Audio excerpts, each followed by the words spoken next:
Welcome to Domestic Turmoil, Progressivism, and Theodore Roosevelt. This is Melinda Klein. The 1910s was a decade of great change for America.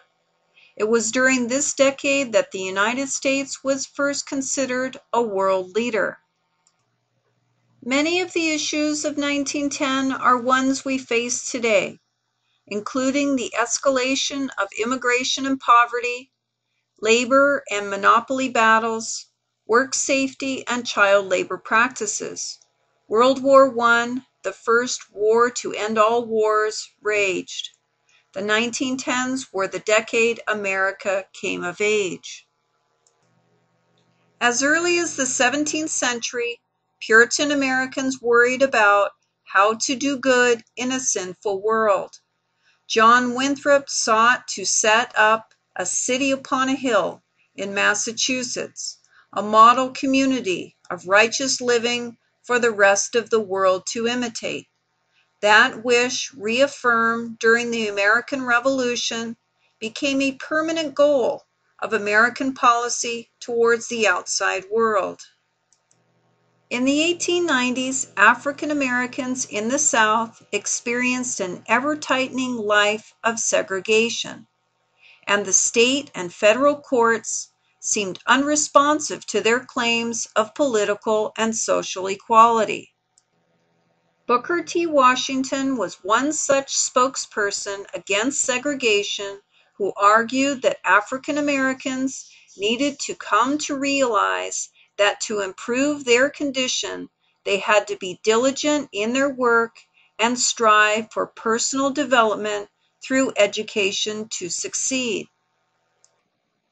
Plessy v. Ferguson was a landmark Supreme Court decision in 1896 that justified racial segregation and that separating the races but offering equal accommodations did not affect their civil rights or their rights under the 14th Amendment. It would not be until Brown v.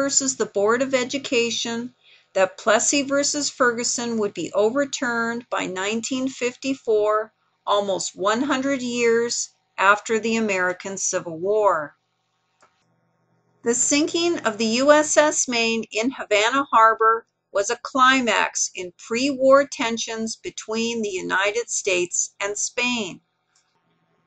From an early date, many in the United States had felt that Cuba was rightly theirs. However, it is wise to keep in mind that the European Spanish made similar claims and viewed the colonial island and its people as their property. One of the after effects of Napoleon's invasion of Spain in 1808 would be the independence movement around the world of Spanish colonies. This, in Cuba, was one of these examples. This would also follow suit in the Philippines. The legend of Teddy Roosevelt leading the Rough Riders in their charge up San Juan Hill put him in the White House. As this fast-paced narrative shows, Roosevelt promoted himself as a hero to his media contacts. In reality, Roosevelt's charge was foolhardily. It wasn't even up San Juan Hill. In describing his self-perceived role to reporters, Roosevelt cast himself as the most forthright hero in the campaign, and thus laid the foundation for his legend. Events in Cuba coincided in the 1890s with a battle for readership between the American newspaper chains of Hertz and Pulitzer. Hearst's style of yellow journalism would outdo Pulitzer, and he infamously used the power of his press to influence American opinion in favor of the war. Hearst published sensationalized tales of atrocities which the cruel Spanish were inflicting upon the helpless Cubans. John Pierpont Morgan was an American financier and banker who, at the turn of the century, was one of the wealthiest men in America. J.P. Morgan and Company financed the formation of the United States Steel Corporation, which took over the business of Andrew Carnegie and 8 others and was the world's first billion-dollar corporation. Theodore Roosevelt, the 26th President of the United States from 1901 to 1909, is most famous for his personality. He dominated a generation by his energy, his vast range of interests and achievements, and his model of masculinity, the famous cowboy persona.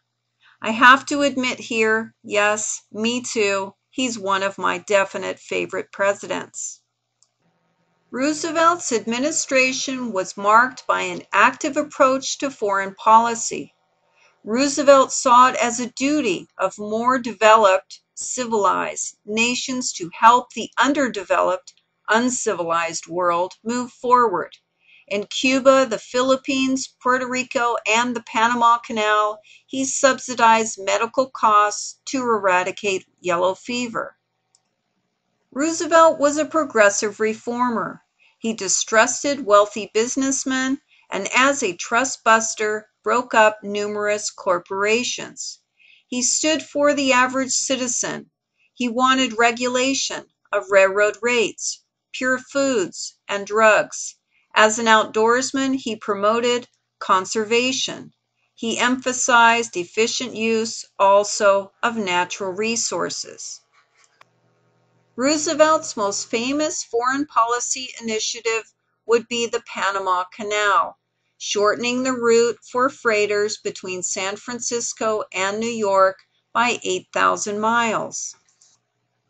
Roosevelt ultimately decided, with the encouragement of Panamanian business interests, to help Panama declare independence from Colombia in 1903. This happened, and the president got his canal. Upton Sinclair, a short story writer and novelist, is best remembered for his book The Jungle, published in 1906. It launched a government investigation of the meatpacking plants of Chicago and changed forever the food laws of America. This investigative novel led to Americans to stand up and protest against the nature of business. The reading public was shocked with The Jungle, illustrating the filthy conditions of the meatpacking stockyards in Chicago. This novel led to the implementation of the Pure Food and Drug Act of 1906 and the Meatpacking Act.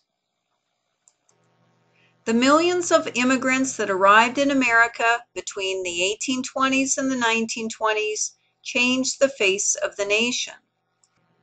Between 1900 and 1910, 9 million immigrants entered the United States, by far the largest number of any single decade in the nation's history before or since. Mary Mallon, also known as Typhoid Mary, was an Irish immigrant who was the first known healthy carrier of typhoid in the United States. Mary obtained employment in private homes around New York City, eventually obtaining the relatively well-paid position of household cook.